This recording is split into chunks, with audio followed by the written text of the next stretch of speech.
You already know what's supposed to happen here today. We're going to make a trunk floor, so I'm just gonna go ahead, fix the frame rail, then we're gonna start looking at the trunk floor, and hopefully by the end of the day we will be done with the trunk and having the tank in place. So let's start working.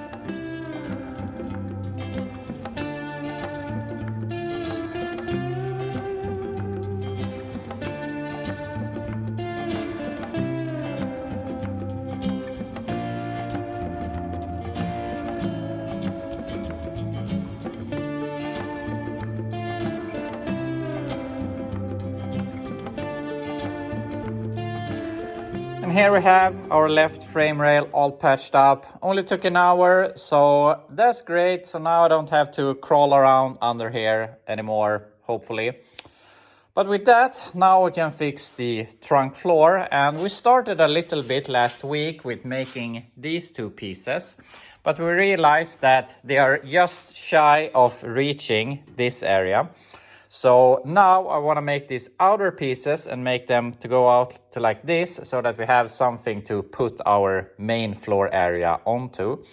So we're gonna cut out some piece that follows this, follows the wheel tubs and goes up to here somewhere, and do something like this. Then we're gonna put in those pieces, and obviously we're gonna make something here. But we're gonna see if we can make these wing pieces. An hour later, and we have our wing pieces, as I want to call them, but the outer pieces. And I welded them here to the support, and I don't want to weld them too much, since my idea is that I'm going to redo this someday with a proper new floor that's gonna look nice. But also, if we do that, these are gonna be replaced either way. So yeah, we'll see. Maybe we weld some more. But these are in, they're sturdy. And it's annoying how close it is to one of those filling this gap. But unfortunately, there's no way. So we have to figure that out. And obviously, we have a lot more overlap than we needed now. But I just welded them in as they were. I just cut out the wheel tubs. And here it goes smooth like this. But then it bends down and mates with that angle. So we have to figure that out somehow. But yeah, that's what we're gonna do now, and I think we're gonna have this done pretty soon. And the last thing is we're gonna fill in these gaps here. So yeah, not too much left.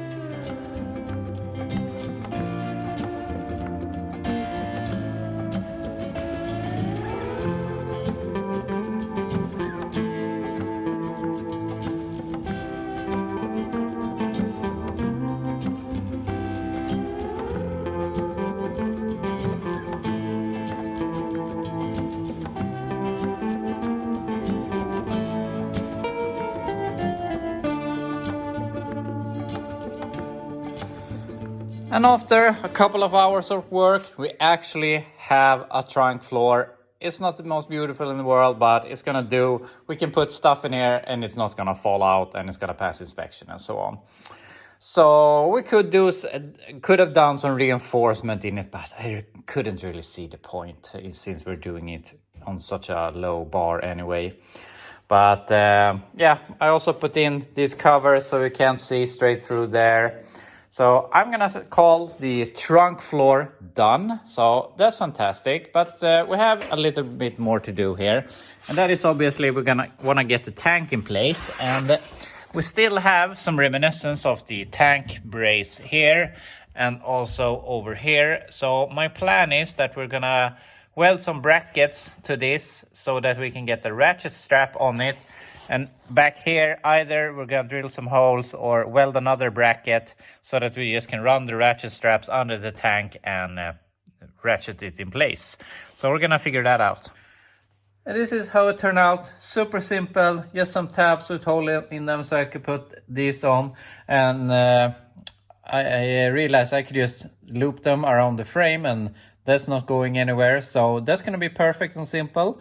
So now we're going to take the tank, put in the sender and fuel cap, and then put it in the car. And here we have it in place. Finally, we have a tank. It's all hooked up. The air vent, the feed, even the gas gauge is hooked up. So if if the gauge works, it's supposed to work. So that's all good. And if we were to fill it up with fuel, it should just work everything. And I gotta say, there are some things here that obviously isn't perfect. And one of them is that the things there in the front that I welded the brackets to, that I put the ratchet straps in, they are obviously supposed to go all under the floor and support the tank, and also push it down a bit because of you need some clearance for the sending unit. So I took a small piece of wood here to create this space. Not good, obviously, can attract moisture and stuff, but we have a tank in the car with a trunk floor and it's functioning. Another day we will buy a new floor and do it properly. So I'm happy with how it turned out, at least. So now we can check 2 things off our list. So I'm going to do that and think about if we can do some more improvements here today. Our list is getting very short, and our biggest thing right now is the rear window, and I want to get that in place because that will require some welding. Then we can put in the carpet that I have, put in the seats, rear seat, and so on. And I need to buy a dyno for the kilometer scale, so we're gonna fix that. And I'm gonna buy some of these mirror thing that you can cut out yourself and try and get that onto that thing, or find another one or whatever, something. Those 2 are very small problems. Those are not big problems. That is what it is, but this is our main issue right now. So we're gonna see if we can do some progress here. I have to pick up the kids today, so we can't do all that much welding. I put the window back in here, but I have put it upside down because some of my viewers in Sweden asked if I could do that, since the 2-door have a pointy edge here on the bottom and rounded in the top, and this 4-door window is the opposite. It's rounded in the bottom and pointy in the top. And they asked if that would work, but obviously it's wedge shaped, so it's bigger in the bottom, which obviously won't work. So my plan right now is we're gonna turn that around, push it in like we had it yesterday, see if we can build some temporary tabs or something to hold it in place so that we can get it through inspection. And I hope to have a new window here soon, and when we have that, we can go ahead and do this all right and properly for once on this car. Make all the channels here so we can put in the window. We have to do rust repair here to the package tray. We're gonna modify it for speakers and stuff like that. So when we have the proper window, then we will do the proper job. So for now, we're gonna do the improper job with improper window and see how that turns out. So it's been a while here because I was trying to get the rear window in place, which I have here, and I've been thinking how I'm gonna solve this. And obviously, this isn't a super good solution. It's a pretty crappy solution, but it's the one we got. And the other solution is getting the proper rear window. So I was thinking, how much do I want to do this? And can we get I have a rear window. I'm talking to a guy that says he has a rear window and he's gonna ship it to me. So depending on everything, maybe I can get that back window before next week is over. So I was thinking, if I can't get an appointment under next week, there's no real reason to put this window in. So I've been calling all bunch of places that does the registration inspection, and it was hard to find times. The place that I wanted to inspect that, unfortunately, don't have any times at all. So now I eventually got an appointment on next Tuesday. So I have booked that, and while I was booking it, they told me that it was $340 to get this thing registered. And my jaw dropped to the floor because I didn't think it was that expensive. So I called to another place and asked them, and they wanted $500 to do the registration. So it was really a discount at $340, but yeah, I thought it was really, really expensive. So obviously we don't want to have issues. We want to pass and not have to do it again. So yeah, we have to fix some stuff here. But with that said, and now that I have that appointment, I'm gonna go ahead and continue working with this rear window and do some sort of solution. And yeah, so now we have an appointment on Tuesday, and hopefully we can get it registered. With that said, we won't be doing any more progress to this right now because I can't do any welding. It's too late here in the day. So I've been, while I'm doing all the phone calls, I've been starting to drilling the holes here for the seats so that we can get those bolted in and in general prepare to put in the carpet. But with that, there's not really much I can do here. I really want that window in before I do anything else, basically. So I'm gonna continue here drilling some holes, but that's not so fun to do or fun for you to see. So I'm gonna cut the video here and do some more progress here in the background till tomorrow. But tomorrow we're really gonna get that window situated in place. Temporary, but yeah, that's how we solve it at the moment. So I was going to end the video there, and the only thing I've done since you saw me last is that I drilled the last few holes for the driver's seat so that can be bolted in properly, and we have to drill some more holes tomorrow. But then I went ahead and picked up my kids, and just to get back a little bit here is that this morning when I drove my truck here, when I was driving out of my neighborhood, I felt a sort of burning smell, electrical smell, but I pulled over, I checked, I couldn't find anything, and it went away. So I thought must have been something around me that wasn't me. So I left the kids at school, drove home, worked all day, and then I drove to the scrapyard or whatever it's called and throw some trash. And when I started it again, I realized this, and I'm not sure if this was earlier or if it happened there. We're not charging. So why is that? I don't know. We still have an alternator, we still have a belt, it is still hooked up and everything, but for some reason it has stopped working. And as you can see, it seems fairly new. I can't remember when I changed it, but it's a maximum of 3 years old, so it shouldn't have gone bad already. But this thing just keeps fighting me. It's just one thing after another. And I mean, it's not a big issue to change the alternator. I guess I can get a new one for like $100 with shipping or something. But it's just this, it's one thing after another and it never ends.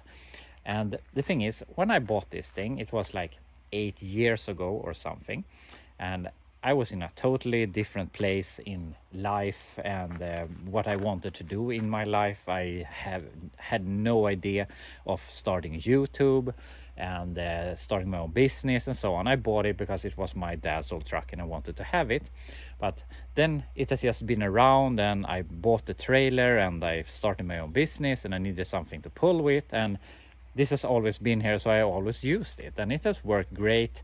It has a great towing capacity, as I talked about earlier. We're very weird towing capacities here in Sweden. My truck here is allowed to tow twice as much as the Suburban as of right now. So yeah, very stupid rules. But yeah, with that said, this has been a good truck, but also, as I never thought it to be a tow vehicle or in general my only vehicle to use. So I've been thinking, what could I buy that could be better than this thing? And I always come to the conclusion that the ultimate vehicle for me is a Suburban. I can take the whole family, I can take a bunch of stuff in the back, I can pull a trailer and can do basically everything. And also I worked on that idea, and I actually bought a 2007 Suburban 2500. They are extremely rare here in Sweden. So it had 8-lug axles, beefier frame, beefier suspension. It had a 6.0 in it, and it was amazing. I love that thing. But it had low mileage also. But I got a bunch of problems with that thing, electrical stuff. It has a wire throttle body, and that clipped out sometimes. And I mean, just the fact that the tailgate wasn't opening every time, and I didn't know what the problem was, and I just felt that it was too modern for me. So I mean, what I felt was, even though it was more modern and had low mileage, it wasn't really more reliable than my old truck was. So I ended up selling that thing. And I've gotten to the point that I'm thinking that I need to have something that is stupidly simple, that will hopefully never break, but if it breaks, I can have things for it. Like if it's a carb, if it's a V8 with a carb, we can have an extra carb, we can have an extra HEI distributor, we can have an extra alternator. We could basically fit a repair kit in a box and have in the back. So I'm more and more leaning towards getting some older Suburban, maybe a GMT 400, and backdate it to a carb, or maybe a square body. And obviously I have one here, but the thing is, this is a 1500 or a C10, or in this case it's an R10.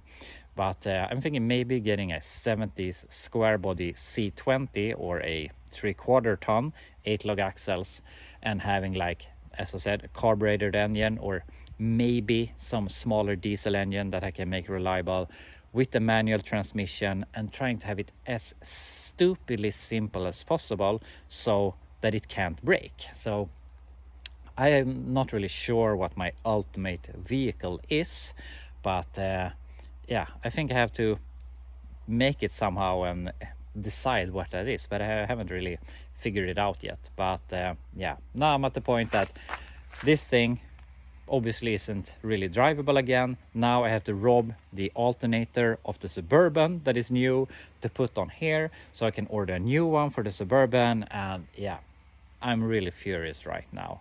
So yeah, that's where we're at the moment. So yeah, I'll be back to you tomorrow and see how we're gonna solve this.